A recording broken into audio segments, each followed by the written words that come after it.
Om Yathagnirtahika Shakti Ramakrishne Sthita Hiya Sarvavidya Swarupam Tam Saradam Pranamamyaham.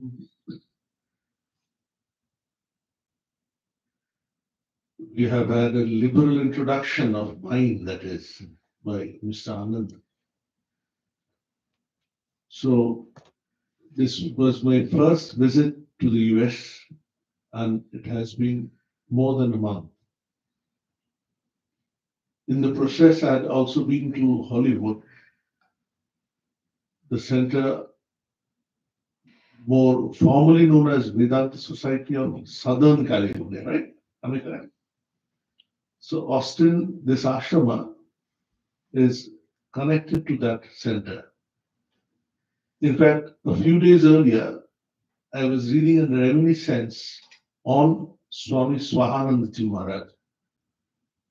I was amazed to see his missionary zeal, and almost at the fag end of his life, he had expressed his willingness to go to Austin when the center was about to be inaugurated.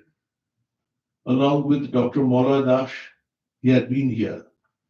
And that was, in a sense, the swan song of his life.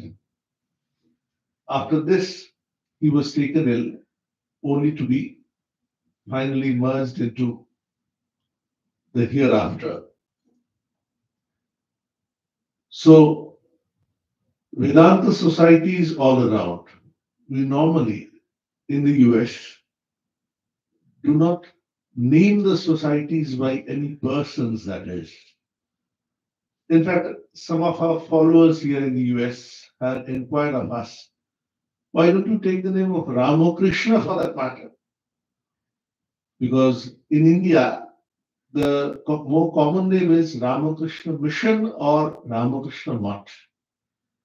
To be more categorical, these two sections or arms, as you would call it, these are meant to distinguish between the service related activities which Ramakrishna Mission engages itself in, and the other section or the other branch, rather, the Ramakrishna Mutt, is more concerned with directly religious activities.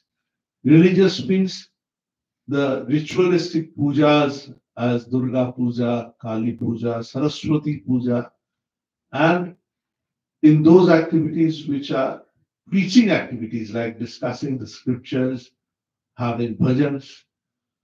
So the first one, if you could call it a more modern kind of reaching out to the men and women and recognizing the divinity within all of us. And second one, Ramakrishna Mutt, that is concerned with the more traditional kind of religion with liturgies, with different rituals that the Ramakrishna Mutt engages in. If I might be permitted to call, then the Vedanta societies are more engaged in what you could call the Ramakrishna Mutt activities.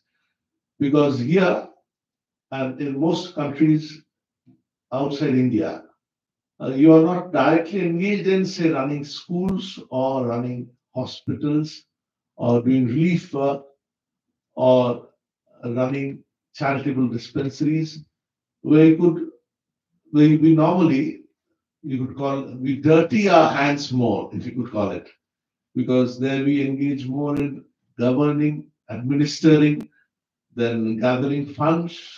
There are huge organizations there actually. I believe some of you definitely have gone there in India, and there the scale of work was larger. Why? I still remember reading the history of the Ramakrishna Mutt mission.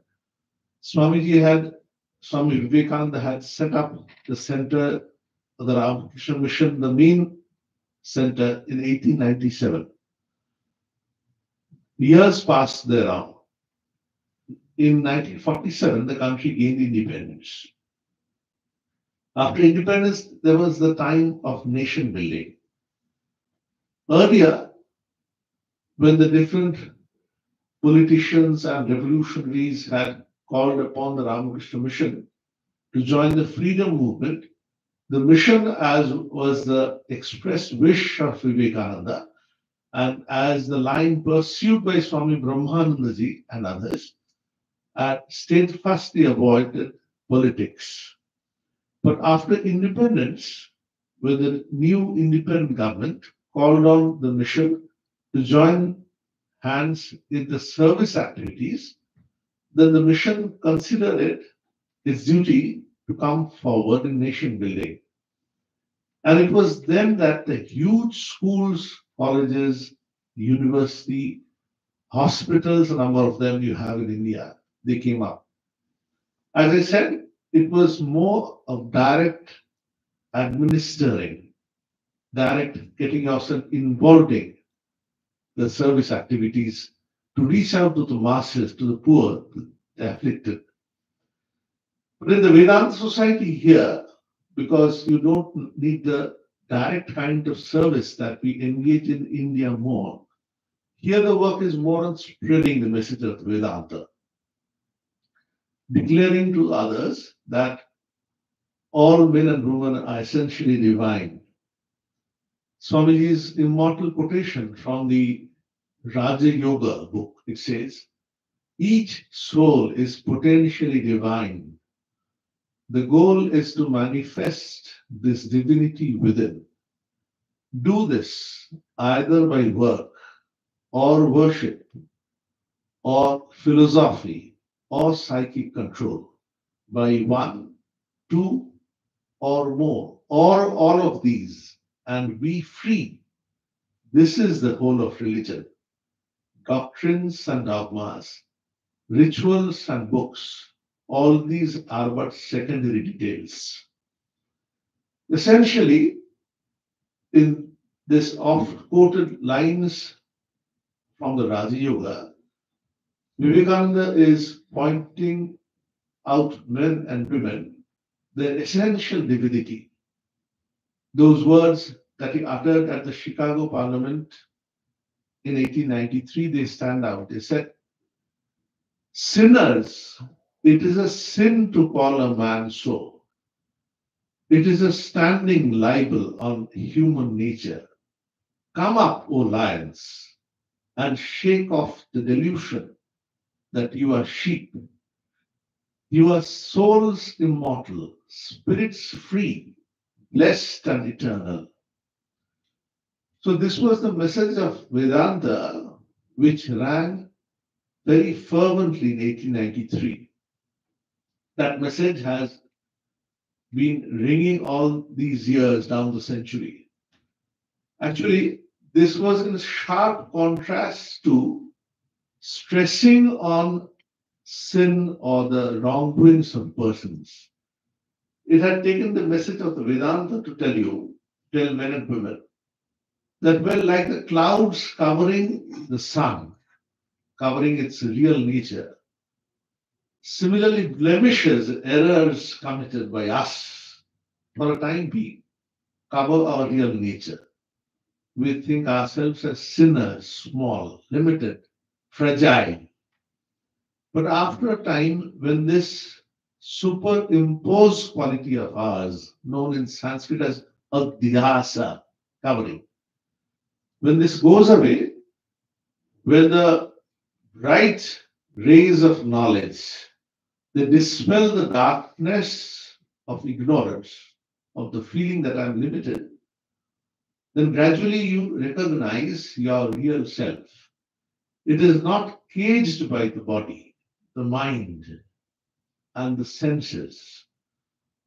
Well, through the senses, through the body, we reach out to the external nature, the different organs of ours. Through that, we perceive the world around. Through the eyes, we see the sights. Through the ears, we listen to the sounds.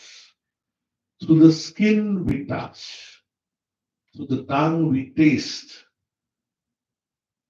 Thus, through the different organs, we are reaching out to the different objects of the senses. So this is the bridge which helps you contact with the world around.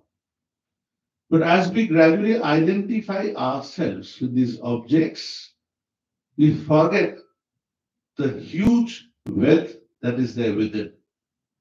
We are enamored of the external nature, of the sights, sound, smell, etc. But Vedanta declares that other than this external nature, there is a rich, vibrant internal nature that we are often oblivious about. In order to reach out to this nature of ours that lies dormant often, we ought to look beyond, look within, that is. The Upanishad gives a wonderful allegory. It says, well, you see, when God created men and women, it says, right? He ordered the organs. Well, all of them, you look out. And thus the organs, they looked out. They tasted the sounds, smells, and sights. But there were some who were exceptions. They looked within. They closed their eyes. And thus they saw a huge world that was within. Kashchit dhira pratyag atmanam aikshat avritta chakshu amritatvam itsan. It means kashchit dhira. There were some like you are. Pratyag atmanam aikshat. Pratyak means direct. The Atma that is direct, aikshat, willing to see that, perceive that, realize that. Avritta chakshu. Avritta is covered. Avritta chakshu. Why do you cover your eyes? When you meditate, you close your eyes, right? Avritta chakshu. Amritatvam itchan. Willing to achieve immortality, amritatvam. Thus did they cover their eyes.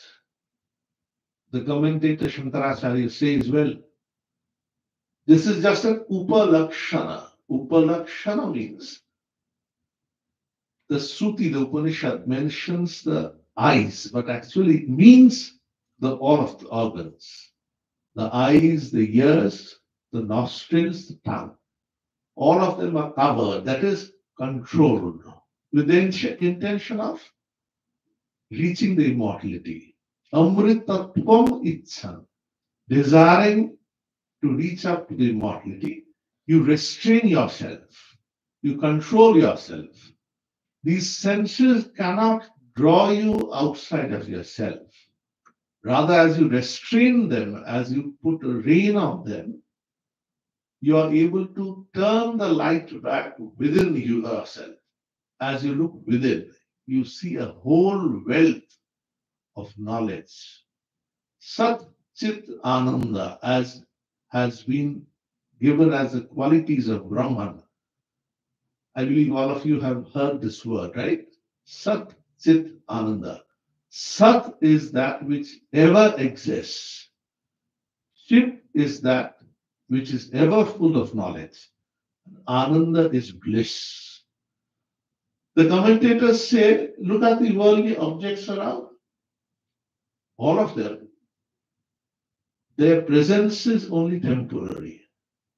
A wonderful piece of ice cream disappears fast.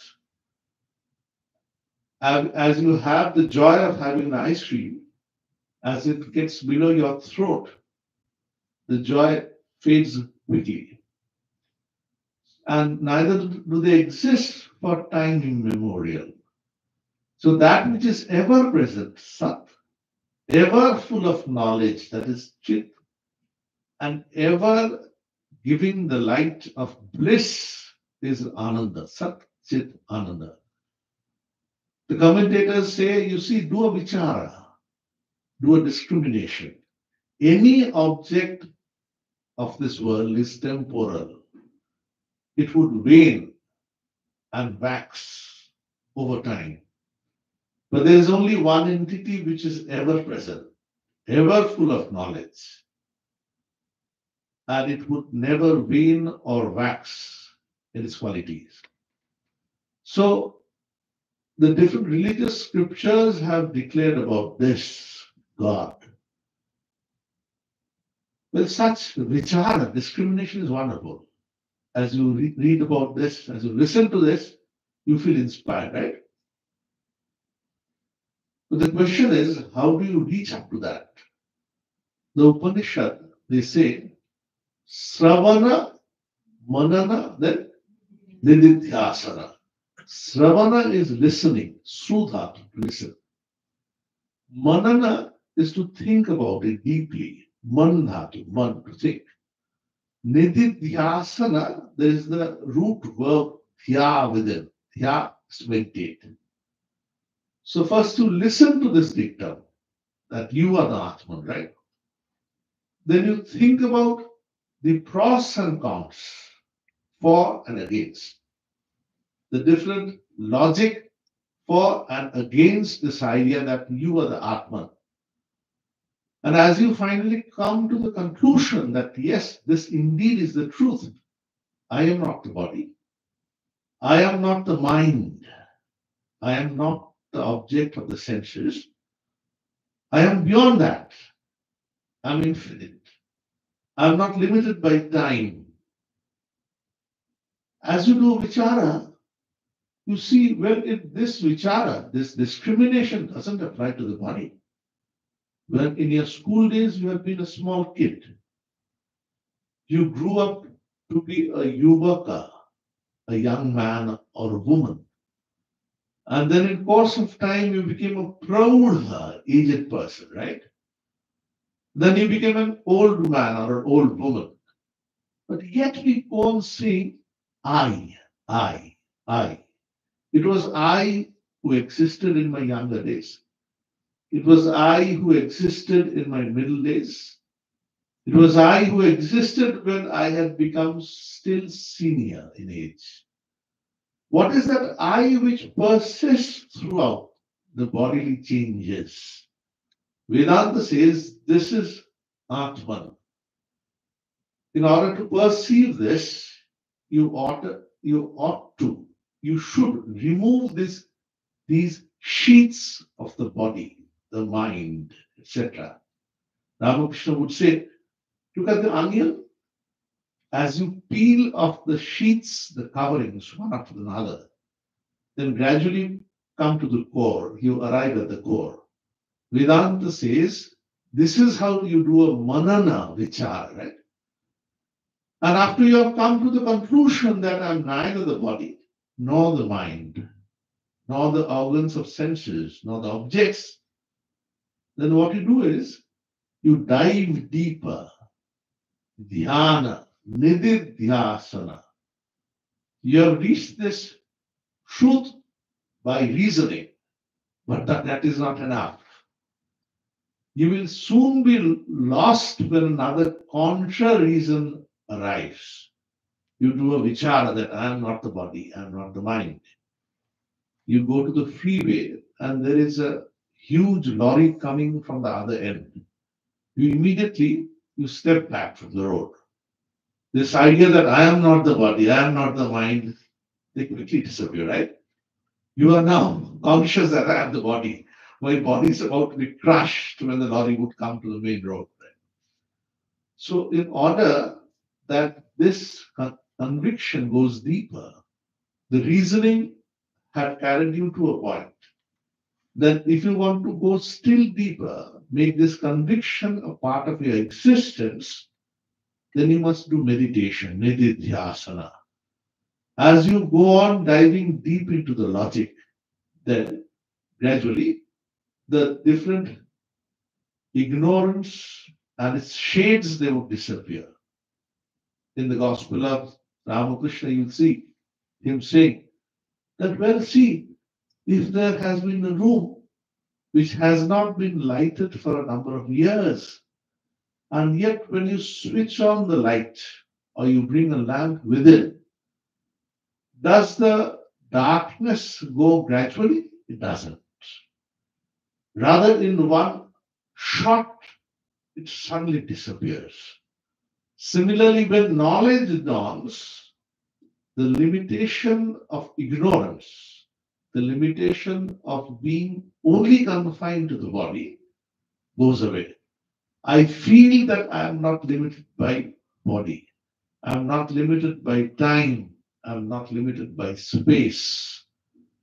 So, Desha Kala Nimitta. Desha is space. Kala is time.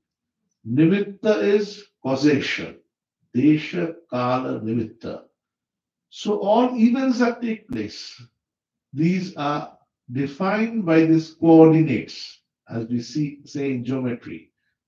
In geometry, you have X, Y, Z as the three axes, right? Similarly, any events, any persons are limited by Desha, Kala, Nimitta, the three coordinates.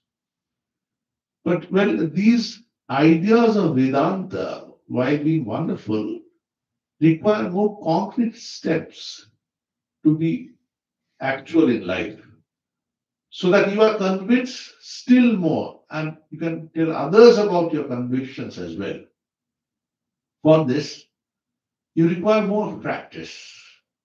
This kind of practice, as the quotation of Vivekananda had said, it can be through ritualistic worship, devotion, right? We have done an arati and you were all devotion, all standing together. So this devotion can take you to your higher realm within yourself. It can also come through ratiocination, as we have done in philosophy, as we had said, that I am not the body, I am not the mind, I am not the senses. This path is known as Jnana Yoga, the path of discrimination of knowledge. And the first one is known as the path of bhakti or devotion. In religion, again, the path of bhakti is multifarious, right? Just as in songs, you have various kinds of tunes, right? You can't say that you will confine yourself to a single tune. That would be boring. Similarly, in the path of devotion too, there are different staircases, as it were, to reach the same floor of the building. Some stairs are slightly longish ones, right? You become tired walking along. And some are steep, they go very fast. The gradient is high, right? You can quickly slip and fall again. So the different paths of devotions are there in the different religions of the world. Even within Hinduism, you find various gods being worshipped. Some are male deities, as are they in the different religions of the world, and some are female deities as well, right? This is one peculiarity of Hinduism, or one speciality of Hinduism, you could call it, right? There are some very prominent goddesses as well. And Sri Ramakrishna in this age worshipped Mother Kali. And in a sense, in this age, in the 19th century, the worship of Kali, or the Divine Mother, was established on a new footing. First of all, this recognized the divinity that is within all. It's not confined to men alone, right? So when you talk about this theoretically, it is put into practice all the more when you worship God in the form of a girl or a woman. So when Sri Ramakrishna did his puja of the Bhavatarini Devi, the goddess Bhavatarini, the various methods that he went through, in a sense, establish the authenticity of the worship of the Divine Mother in this age.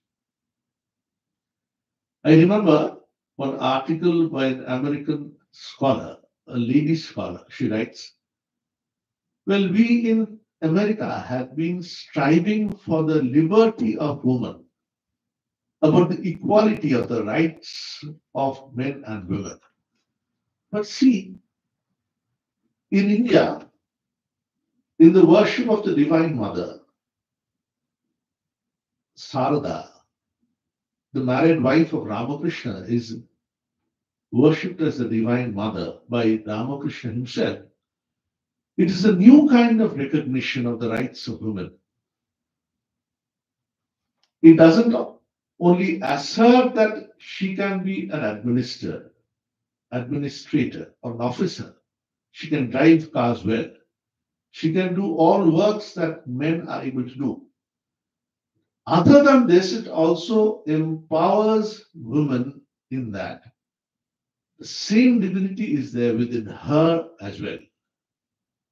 So, Vivekananda, one of his poems, highlights this aspect of the Divine Mother. I'll just read this poem. It's a wonderful poem. Some of you have heard the name of the poem, Kali the Mother, right? Kali the Mother. It's a wonderful poem and one of the most celebrated poems. I'll just read a few lines that go to some discussions. Kali the Mother.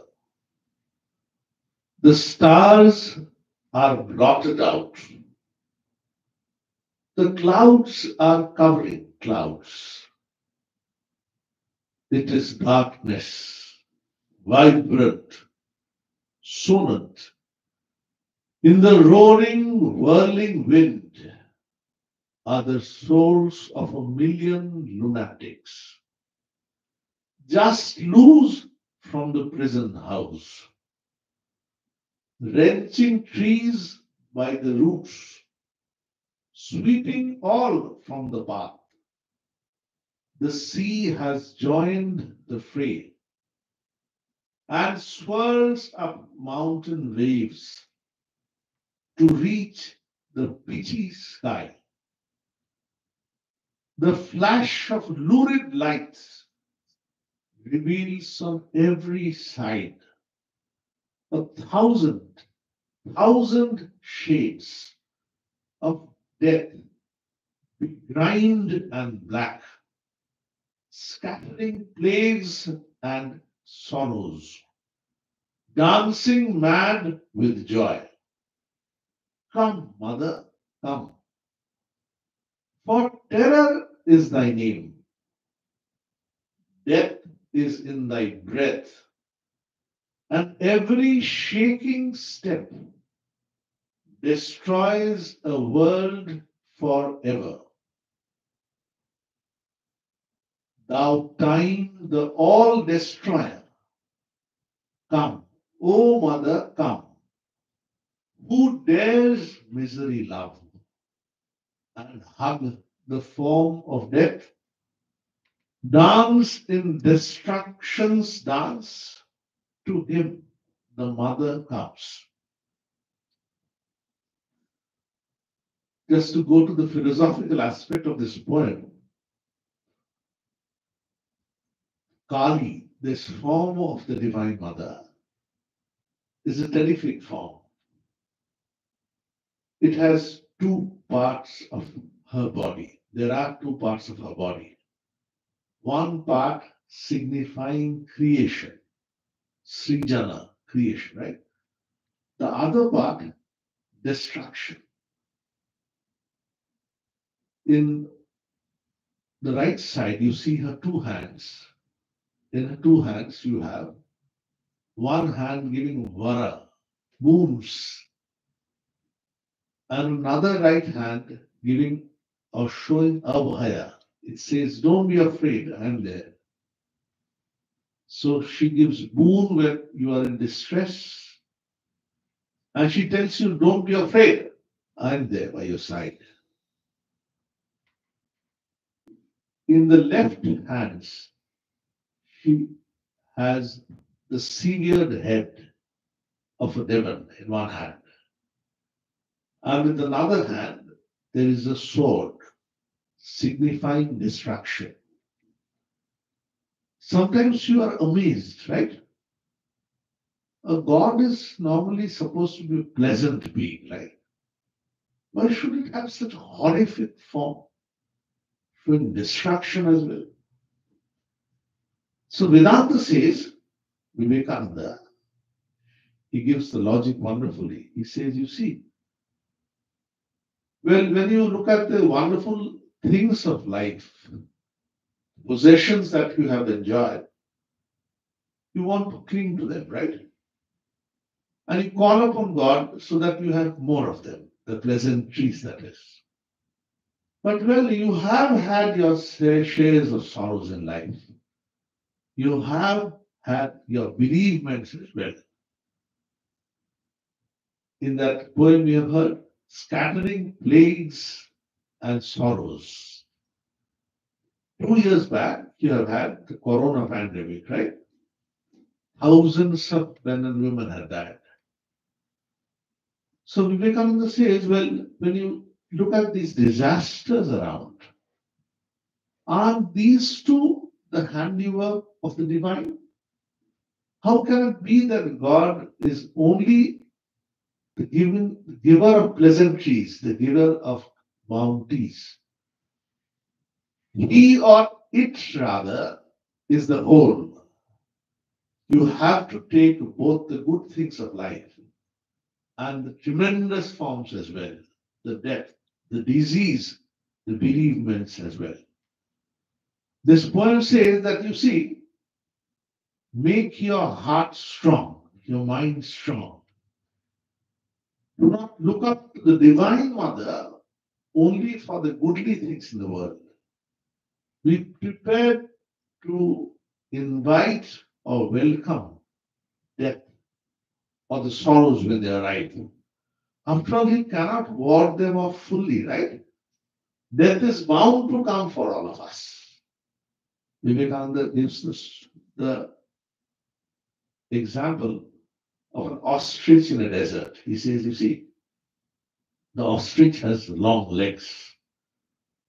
So when the hunter follows the ostrich in his car, willing to shoot it down, the ostrich with the long legs goes on fast in the desert.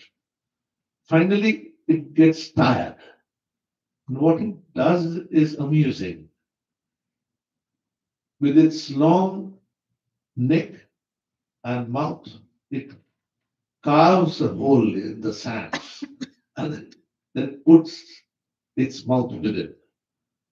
With its mouth and ears covered with sand, it imagines that, well, none others can see him.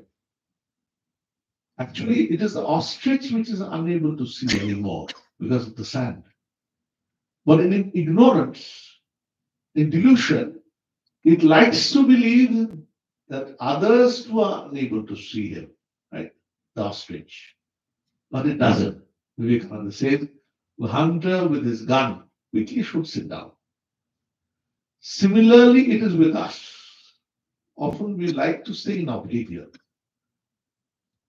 We like to face away from death, turn our back towards the sorrows and the deaths of the world.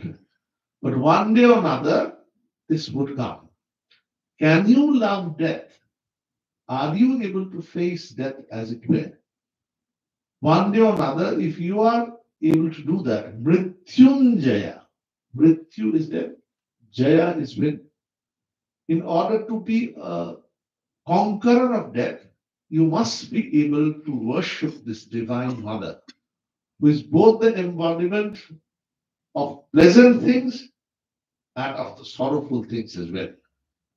When you are able to worship the Divine Mother in its totality, then only are you worshipping God in totality. You are not shirking the sorrows of the world. Neither are you engrossing yourself in the pleasantries. This is what we normally do. Isn't it? In the Gita, there is a mention, you see, Chaturvidha bhajan premam. There are four kinds of worshippers in the world. Chaturvidha, four kinds. Who are they? Artho Jignasu Artharthi. Jnanicha. Who are they? The first category is interesting. All of us will understand this. Artha, a person in danger. Right? Whenever you have an examination, you will see there are more votaries in the temple. We have seen this in our schools everywhere. A person in danger, fearing the immediate examination he or she is about to face. Artha. Jignasu is a person who thinks him or herself as being a bright person. She puts a spectacular reasoning, right? And says, is God there? I want to understand who God is. He's a philosopher, right? She's a philosopher. Jignasu. Artharthi is a person who needs money. My son or my daughter is unable to secure a job for himself or herself. I'm in a terrible plight. I'm in a sad plight. I can't tell it to others. But God is my only refuge. I pray to Him that may you kindly give a decent job for my daughter or for my son. He's an artharthi. Artha means wealth. A desirous of artha is an artharthi. But the fourth category is jnani. Jnani is who says, I do not call upon God when in difficulty. I'm not a philosopher to tell you that I'm going to measure who God is. He's a philosopher. Third one is, he's in need of money. So all these three categories are worshippers of God under a plight, under distress. The book Gita says, well, they too are worshippers. Don't neglect them. But the fourth category is still brighter, who says, I do not call upon God for any cause of mine, any need of mine. I only like to call upon God for his or her sake.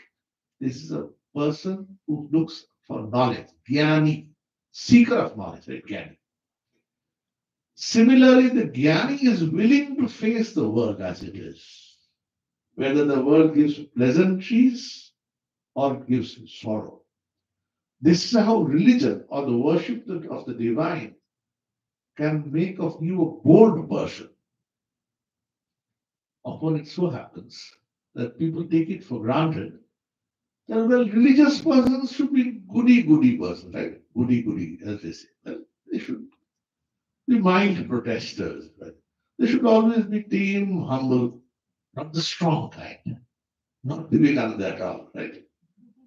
Tremendously wide-eyed person. He was proud of his own faith, proud of his own country. And he could put it on the face of any person.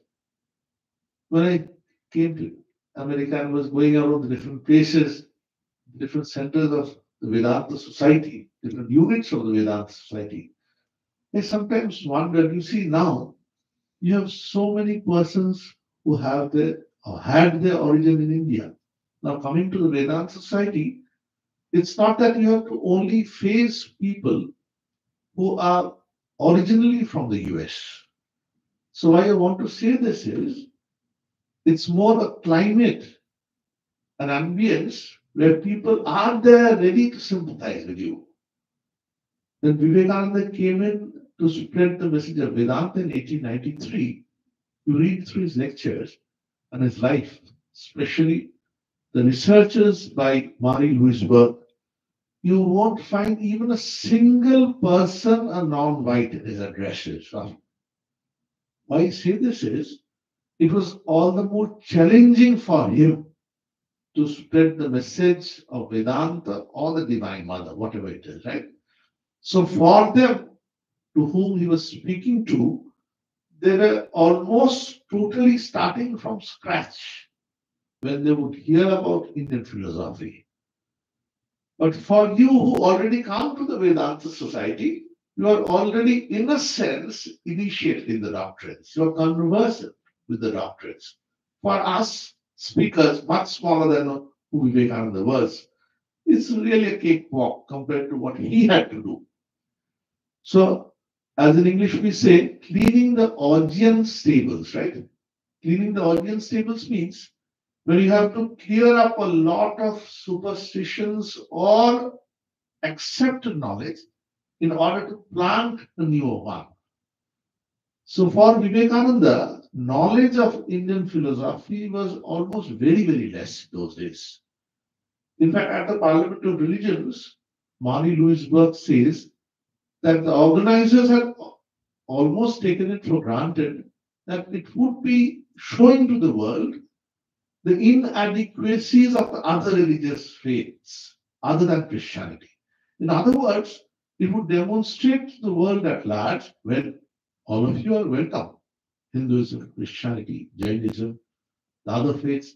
But finally, all of you must come around to the conclusion that the Christian faith is the best, and all of you must recognize this supremacy of the Christian faith. Louisberg says, well, that was not done finally. He proved to the world that all these religions can take you to the divine. And the voice of Vivekananda thus rang very strongly in that parliament, right? Who remembers really the Parliament of Religions of 1893, other than the words of Vivekananda? Unless Vivekananda had made that Parliament of Religions almost a platform of his, who would have remembered that Parliament? Many such congregations take place every year, right? But through that Parliament, it was the stage, in a sense, which asked the world to look up and recognize Indian philosophy and religion. But this doctrine of the Divine Mother takes us a step ahead. The Vedantic religion had told you about the sameness of God in everyone. But in reality, you have different kinds of religions. Just as you go to the top floor, through one stairs in front, another one at the back, then even escalator as well, a lift. All of them are taking you to the top floor. Similarly, these different religions, all of them, they take you towards God. So this worship of the Divine Mother, as I said, recognize the divinity of women. And also this worship of the Divine Mother in Indian philosophy, in a sense, stands as an alternative to the Vaishnava practices. In the Vaishnava practices, you call upon Vishnu, Bhagavan, male preceptor, male God that is.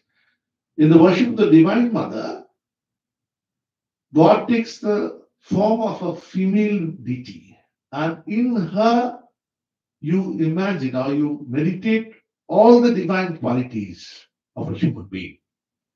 In fact, during the Durga Puja, all of you must have heard about Durga Puja, the female deity is the primary one.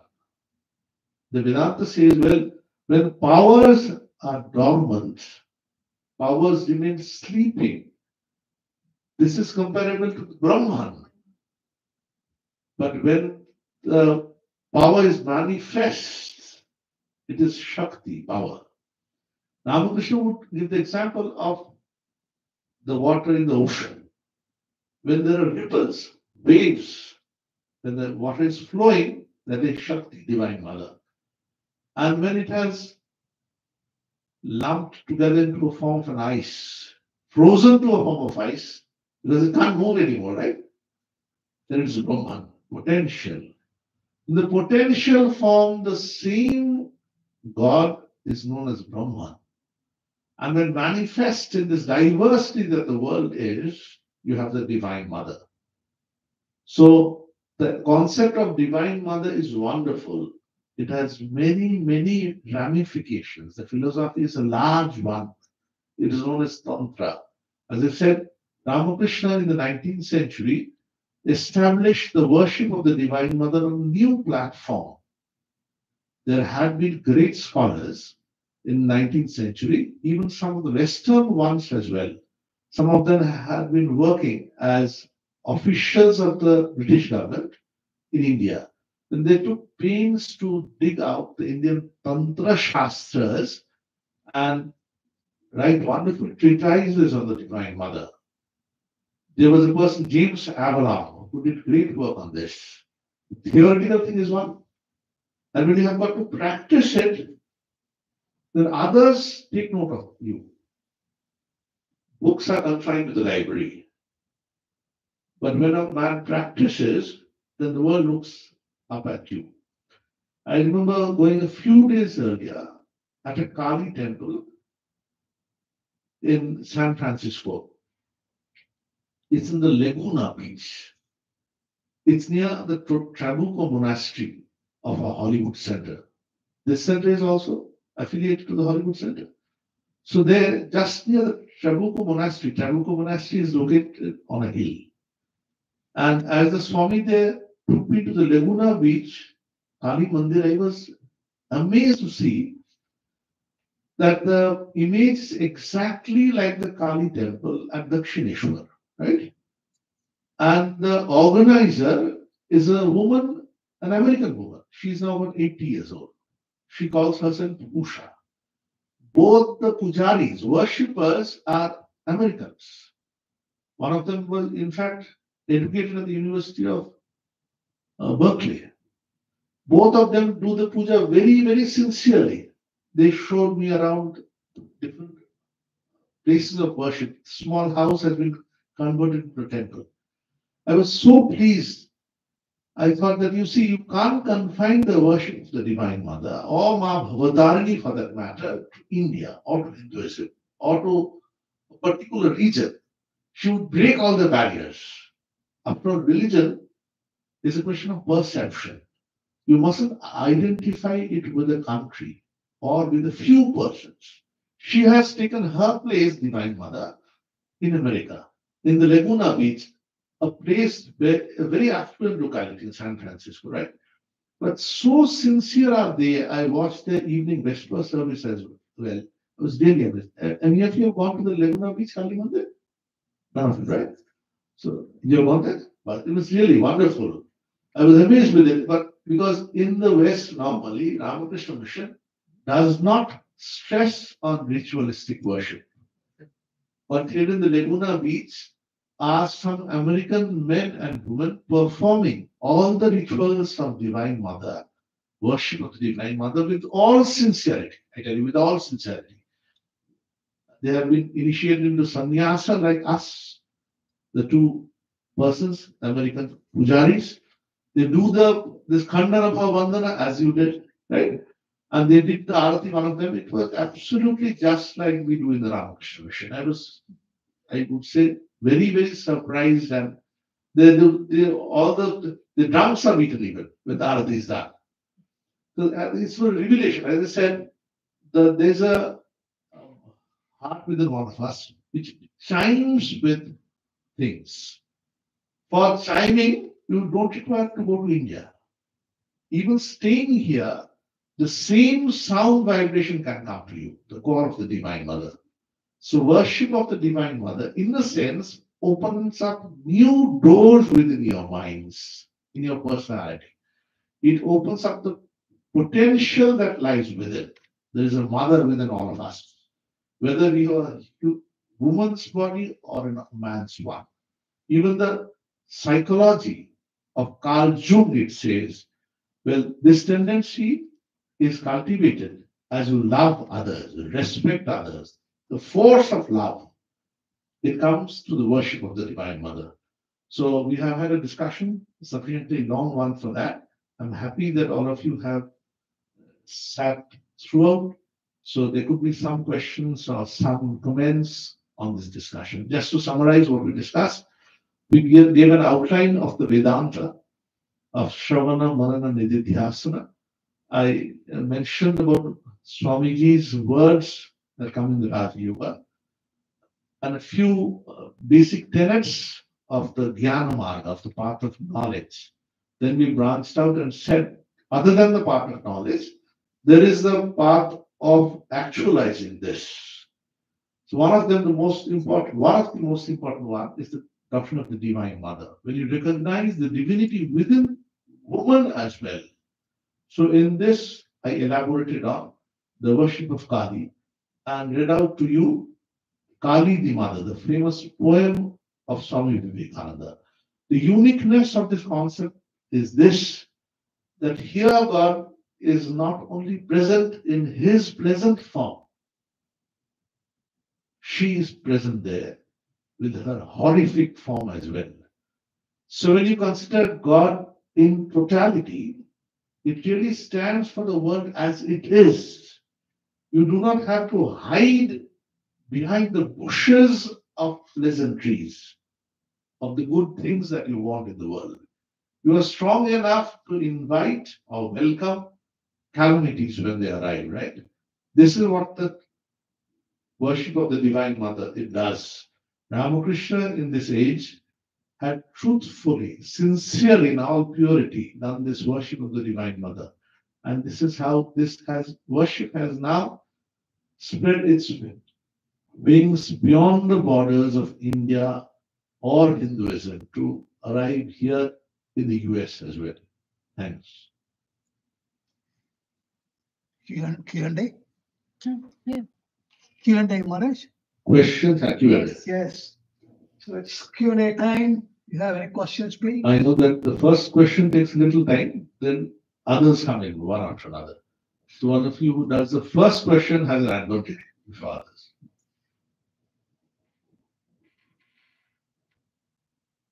Spark some questions. At least women devotees ought to put one or two questions because I spoke on the Divine Mother, right? Maharaj, let me ask one question. Let's see what happens. If Divine Mother is viewed as immanent Brahman, then the question of worshipping Divine Mother does not arise, because worshipping Divine Mother is dualism. Immanent Brahman is Advaita. How do you explain that? Actually, towards the end of the discussion, I had given the example that Sri Ramakrishna would often use of water when it became solid and it became the ice is an example of Brahma, where you don't have the diversity that this world stands for, right? And when the ice melts into water and takes different forms, then you have the multiplicity of the world. It is then that Shakti or power manifests. So in the worship of the Divine Mother, there is indeed duality.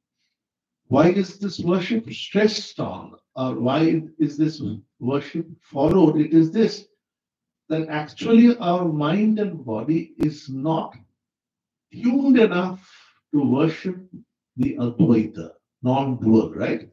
As I said, as you go out into the freeway and you are suddenly overcome by the feeling of being crushed down by the lorry, then you, of course, exist in duality. Because the lorry is different from you. You are considering yourself to be much small, the lorry to be very large, right? So when you consider yourself to be Brahman, the lorry shouldn't bring any fear to you. But that is not the case. In the real world, you are indeed overcome by fear. You are indeed affected by pain and pleasure. You are attracted towards some things while you detest or have a feeling towards some. There is this duality within you. So long as you exist within duality, Ramakrishna would say, recognize that to be your true state of existence. Don't falsely implicate and say that I am Brahma. That is the highest truth. In reality, you are not there. You stand now on the first floor. Gradually, you go up the stairs. Yes, your goal is to reach up to the third floor. But recognize this, that you are currently at present on the first floor. And then as you go higher up and you look down and you see, well, that was the first floor down below. Not before that. When you have climbed up, then you leave behind those lower classes where you had studied class 1, class 2, class 3. I'm in the college now. But that will take a little time. For that, you require these worships, require these bits of duality. Okay. Yes, others? Anyone else? One or two mothers would come up. Mothers, Yes. divine mother. She's there. I have a question. I don't. This is a recording going on. Okay. Hello. You had mentioned that Ma Kali, she represents both the good and the bad in the world. So when religion was evolving, why is it that there is always emphasis on the good? Like, when we do a puja, there is, like in Hindi, we say Shubh Muhurt. Like why, or auspicious moment. So why is emphasis always on the good and the auspicious? That's a good question. So you see, it's not that we emphasize on the good alone. Just look within all of us. Within us too, why sometimes we are joyous and happy, right? But the same me, when you see another person, it's suddenly like a matchstick being lighted, right? Suddenly a flash of anger comes in. Then you again and again try to give the argument to yourself. That, well, I won't be angry. I won't be angry. I won't be angry. What happens? Suddenly I don't know. I become angry as soon as I see her. It happens, isn't it? So why does this happen? It happens because there have been earlier connections with her that probably has not been present. So by the mere sight of her, for a few words with her, a little conversation, suddenly opens up the whole past as well. And these words were merely the catalyst which took you behind in time. You lumped them all together, these impressions, and they came out like cloudbursts. You became angry, right? So, to summarize, within all of us, we have joyous sentiments, good ones, and there are nasty ones. You have kama, krodha, lobha, moha, matsarya, as they say in Sanskrit.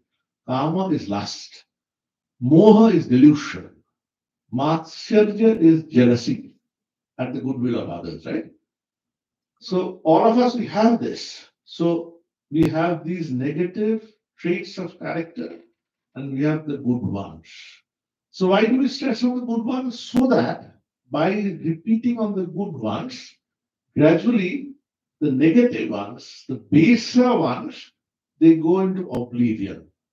In fact, in the Yoga Sutra, the sutra which is aimed at concentration or meditation, Swamiji has devoted a full book to it, Raja Yoga.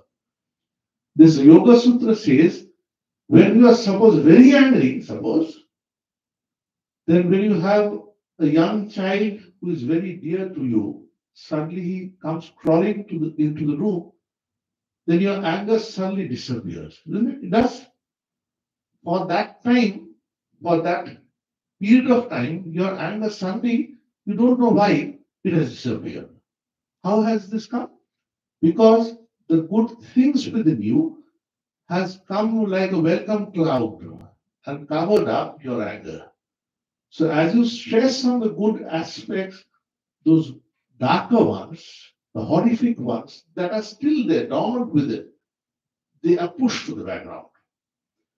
But what the worship of Kali says is, at one point of time, you must recognize that these are very much within you. Don't be like that ostrich, it says. It says, I am good, I am good, I am great. Often we like to imagine ourselves, when we are in our individual rooms. We imagine that we are a great person. I remember before examinations, we would often dream that I will score wonderful results. It's not going to come. Mere imaginations won't do. You must face the reality as it is. So, what the worship of the Divine Mother does is sometimes you must open up your entire almirah, your cupboard, and see how it stands. Sometimes we like to push all the dirt within the cupboard, right? Close it, and when another visitor comes in, She says, "Ah, it has been so tidy in your room, all clean and tidy." You know very well it's not the case. If she had opened up the cupboard, many things would have tumbled out, right? So that is the case with all of us. Sometimes you must have the audacity, the courage to open the cupboard. Things must be taken out, properly cleaned, and then you put them into order again. That is what the worship of the Divine Kali does, right? Yes. No, probably. Yes. Sorry. Um, I'm Amit. So my question is, could you, I need to talk a little bit about, the British scholars who studied Yes. the divine. So, I'm from India, I'm from Kashmir, we have Shaivites. You go down south, everybody becomes, Vaishnavites, and there's a mix. Right. East or west, you go, it's, there's different Ganesha. Ganesha, and, but then you go to the east, which is where I grew up, there's huge emphasis on Kali, Durga, so the feminine form. Right.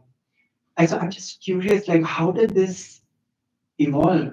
Like, how did Kali gain such deep presence in Some Indian parts. consciousness? In some parts, but not in the others, right? At least in the east, definitely, if you go to West Bengal, Orissa, I mean, I think Right. it's fairly. So just historically, etc., like how did this really come about? Right. This. I understand your point.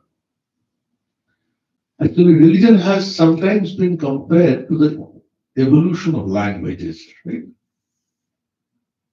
Suppose to give an example, this was a fond, Ramakrishna was fond of giving this example. You see, consider a glass of water. A scientist would say that this is H2O, right? And a person who knows the Sanskrit language or the Bengali language, he would say that it is jala, right? And a person from the northern part would say it is pani.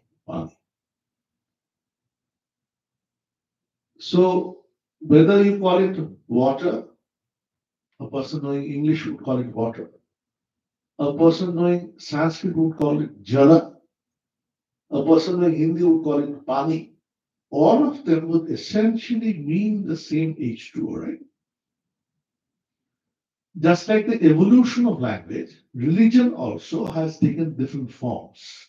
All of them, Ramakrishna would say, leading up to the same Almighty. Well, these are wonderful words to hear. In fact, at the Parliament of Religions, Vivekananda had also stressed on this, that all religions lead up to the same God, and he had expressed the wish or the prayer that there should now be no longer any fights between different religions, right? I still remember on 11th September 2001, when the news had just percolated that the Twin Towers had tumbled in New York, people were unsure what had happened because still internet hadn't come, to this extent at least. So it was all whispers rather, news percolating by tidbits. I still remember the government of India on its television quoting these words from the message of Vivekananda. Henceforth, there should be help and not fight, harmony and peace and not dissension. Of course, these were great prayers, but imagine such great persons over the ages have expressed their hopes that there should be no torture because of religion. Religion is supposed to be the cause of good, causes destruction, bloodshed. It is not that it has happened here alone. No, not at all. There have been such things earlier. In fact, just look at the Hitler's activities. There also he was overcome by the fact he was somewhat enamored of the fact that the Jews and Christians are there, right? As you remember, most of these concentration camps were done against Jews. The Jews he considered to be somehow inferior, to be punishable, right? Here religion had come. So again and again with the Muslims and the Christians, you have had long wars actually. They were having 3 wars between the Turkish Muslims and the Christians of Europe, where they had laid their claims on Jerusalem. Each religion wants to claim its land. So it's not that these differences in religion had been not been there earlier, because they're still here. It's this advanced stage. So what I want to say is these different forms of religion, they takes their form depending on the particular geographical place that people come from. So probably for the Kali worship, I may tell you, Kali worship was had been popularized. You don't find this Kali form. Divine Mother form is there earlier. It's there in the what you call the Devi Mahatmya. Chandi book, we say Chandi. That is there. You have this doctrine in details. In fact, in the southern part of India, there is reading of the Lalita Sahasranam as well. Isn't it? Lalita Sahasranam. So this prayers to the Divine Mother is there in different parts of India. But you have this particular honorific form of God in the Mother Kali in the eastern part. So in some part, as we have been stressing, the worship of the Ganesha is there in the western part. The worship of the Divine Mother more prevalent in the eastern part.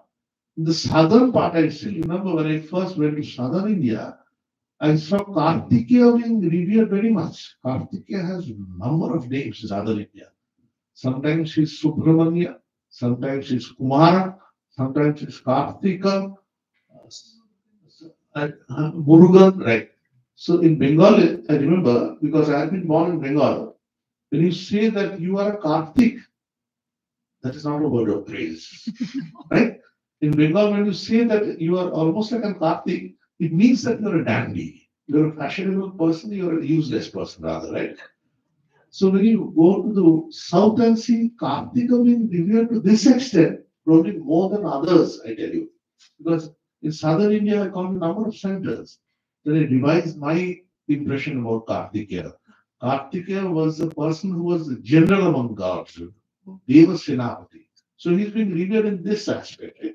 Ganesha, who in Bengal we had worshipped mainly during the when a new business starts, Ganesha, on the new Bengali year. Then Ganesha gets a little share of sweets and water. Other time, normally he's pushed to the background because it doesn't look very wonderful with this elephant's tusk as his mouth, right? Suddenly you go to Bombay, you can't imagine the amount of euphoria during Ganesha worship. So what I want to say is there's different forms of worship. Religious persons say the heart of sadhakas, the persons who do tapasya, they visualize certain forms. Their mind, as it were, becomes concrete and become real. In the Yoga Sutra, there is a sutra, it says, Prakritya Purat. Prakriti Apurat. Apurana means filling up. So, you see, we also imagine various kinds of things, isn't it? But most of our thoughts aren't fructified. In English, there's a proverb which says, if wishes were horses, right? So most of our wishes, they don't get to be horses. They become like snails. They go very slowly. So, but for sadhakas, for pure persons, what they have in their mind come to actuality, apurana. It says the whole of the external nature, as it were, they come together and pay obeisance to this man of truth. And often the prakriti, the external nature, sometimes mends itself, adjusts itself to obey the wishes of this man of truth. So in Bengal it is said that a sadhaka once seen a tribal person who was dark in color had visualized the mother goddess in that form. Right? His name was Agam Bagish. Agam Bagish. So from then on, the tribal goddess, the woman became a goddess. She doesn't have any clothes whatsoever. She is actually has only the directions as her clothes. Dik Vasa. Dik means direction. One who has only the direction as clothes, no other clothes, right? So really it's only human beings who put on clothes, not any animals on their own, right? We have different kinds of dresses to decorate ourselves. But this sadhaka dasa has only the directions, all his or her own. And just thinks of Mother Kali as that. No artificiality. She has only the severe hands as her on the lines. Remember that. Isn't it? This is Kali. Has no artificiality. She's the world naked as it were. Truth naked. The good in its naked form. The horrific dangers in its naked form as well. Are you prepared to face that? This is the call. So just coming back to your point. So this sadhaka, when he saw a tribal girl, suddenly had this view, this vision that mother is there present in that form as well. And in course of time became popular. This form of worship, Kali, is not very old, I tell you. Krishna Kumar Adam Bhagish was born, probably, it's just a guess that I would venture in, probably was born about, say, 1,500 years earlier. But quickly caught up. At this stage, Ramakrishna is certainly the person whose worship of this form has popularized this Divine Mother's form, Ma Kali. And imagine such a logical, great thinker like Vivekananda writing a full, vibrant poem on this. Right? Isn't that enough to tell you that this form or this form of the God would be popular in the years to come? Chadi should be here now. Chadi is not ready. And we are now, I think it's late. Shall we go? Yes. If there are no more questions, the Prasad We are ready is- with your discussions, but probably you also have to go back to your houses.